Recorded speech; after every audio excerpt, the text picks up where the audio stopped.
मार्गशीर्ष महिन्यातील गुरुवारची पूजा मांडणी करताना पूजेची जागा स्वच्छ करून घ्या. तिथे पाट ठेवून द्या. पाटावरती लाल कापड अंथरून घ्यायचं.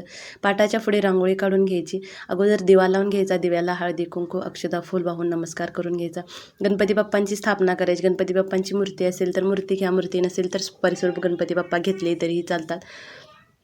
गणपती बाप्पांना हळदी कुंकू अक्षता फूल वाहून खोबऱ्याचा नैवेद्य दाखवून घ्यायचा. नंतर कलश स्थापना करायची. कलशामध्ये 80% एवढं पाणी भरून घ्यायचं. त्याच्यामध्ये हळदी कुंकू अक्षता फूल 1 रुपया आणि सुपारी घालून घ्यायची. कलशावरती डाळी ठेवायची. त्याच्यावरती नारळ ठेवायचा.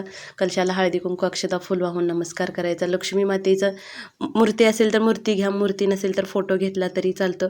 मग फोटो स्वच्छ पुसून घ्यायचा. फोटोला हळदी कुंकू अक्षता फूल वाहून नमस्कार करायचा. लक्ष्मी मातेसमोर एक विडा ठेवायचा.